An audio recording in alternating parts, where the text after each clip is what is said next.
रामनगरी अयोध्या एक बार फिर इतिहास के पन्नों में दर्ज हो गई, जब हनुमानगढ़ी के महंत प्रेमदास पहली बार अपने मंदिर की सीमाओं से बाहर निकले।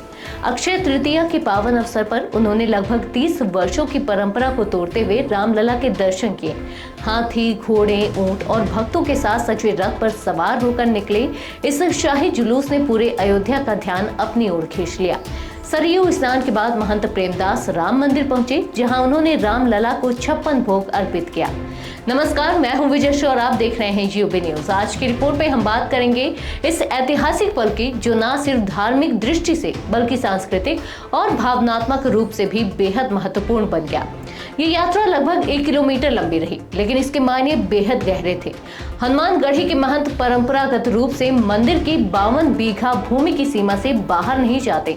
उन्हें अयोध्या का रक्षक माना जाता है और ये व्यवस्था 18वीं शताब्दी से चली आ रही है। महंत प्रेमदास ने इस यात्रा से पहले निर्वाणी अखाड़े की 400 सदस्यीय पंचायत से अनुमति ली। 21 अप्रैल को हुई बैठक में सर्वसम्मति से उन्हें यह ऐतिहासिक यात्रा करने की मंजूरी दी गई। इस परंपरा के पीछे मान्यता है कि जब भगवान राम पृथ्वी से विदा हुए तो उन्होंने हनुमान जी को अयोध्या का रक्षक नियुक्त किया था। इसलिए हनुमानगढ़ी के महंत को हनुमान जी का प्रतिनिधि माना जाता है और उनका मंदिर में रहना जरूरी समझा जाता है। महंत प्रेमदास का कहना है कि पिछले कई महीनों से उन्हें सपनों में भगवान हनुमान के दर्शन हो रहे थे और उन्होंने उन्हें रामलला के दर्शन का आदेश दिया। इसे भगवान का आदेश मानते हुए उन्होंने यह निर्णय लिया, जिसे अयोध्या वासियों ने श्रद्धा और भावुकता के साथ स्वीकार किया। इस यात्रा का एक और भावनात्मक पक्ष यह रहा कि सरयू स्नान के दौरान महंत प्रेमदास ने हाल ही में पहलगाम में उग्रवादी हमले में मारे गए पर्यटकों को श्रद्धांजलि दी। उन्होंने राष्ट्र और धर्म दोनों के प्रति अपनी निष्ठा और संवेदनशीलता को प्रकट किया।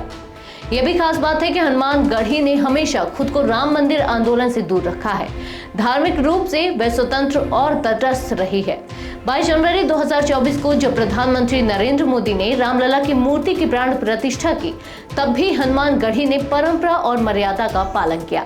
लेकिन आज प्रेमदास जी की यह यात्रा दर्शाती है कि परंपरा में भी समय के साथ बदलाव की जगह होती है, और जब यह बदलाव ईश्वर की प्रेरणा से हो तो वह एक नई शुरुआत बन जाता है। आज के लिए बस इतना ही।